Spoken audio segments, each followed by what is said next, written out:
নমস্কার বন্ধুরা, আজ আমার রেসিপি ফুলকপি দিয়ে ভেটকি মাছ। এই রেসিপিটি আমি অনুষ্ঠান বাড়ির স্টাইলে করেছি। খুব কম উপকরণে এত টেস্টি একটি রেসিপি আপনারা একবার হলেও ট্রাই করবেন। এই পদ্ধতিতে বানালে বাড়ির সবাই হাত চেটে পুটে খাবে। তাহলে দেখে নেওয়া যাক কীভাবে এই রেসিপিটি বানালাম। আমি বাজার থেকে 1 কেজি ওজনের একটি ভেটকি মাছ কিনে এনেছি। তারপর মাছ পিস পিস করে কেটে ধুয়ে তাতে নুন হলুদ মাখিয়ে নেব।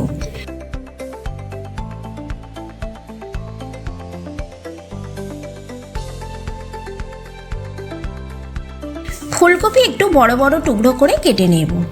আলু আমি একটু বড় সাইজের কেটে নিয়েছি। 6 থেকে 7টা পেঁয়াজ কেটে নিয়েছি। এবার কড়াতে তেল দিয়ে ফুলকপি ভেজে তুলে নেব।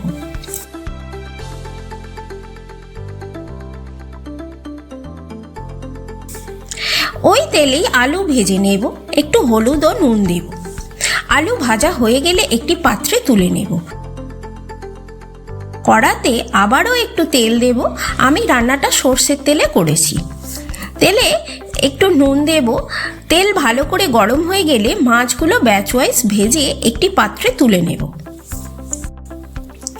ওই তেলেই তেজপাতা, জিরে, শুকনো লঙ্কা ফোড়ন দেব। তারপর তাতে পেঁয়াজ, ক্যাপসিকাম দিয়ে ভালো করে ভেজে নেব।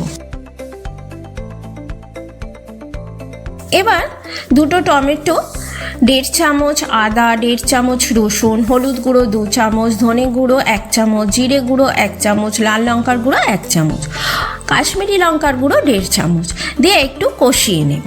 তারপর 2 চামচ চিনি, পরিমাণ মতো নুন দিয়ে ভালো করে কষিয়ে নেব।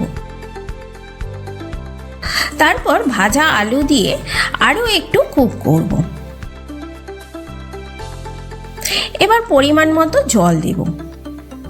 ফুটে উঠলে ভাজা ফুলকপিগুলো দেব।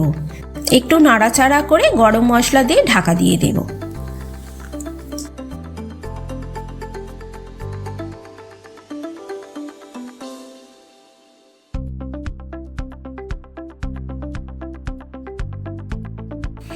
বেশ সুসিদ্ধ হয়ে গেলে তাতে ভেটকি মাছগুলো দিয়ে দেব। এইখানে একটা কথা বলি, যদি আপনারা ফেসবুক থেকে দেখেন তাহলে আমার পেজটি ফলো করে দেবেন, আর যদি ইউটিউব থেকে দেখেন তাহলে আমার চ্যানেলটি সাবস্ক্রাইব করার অনুরোধ রইল।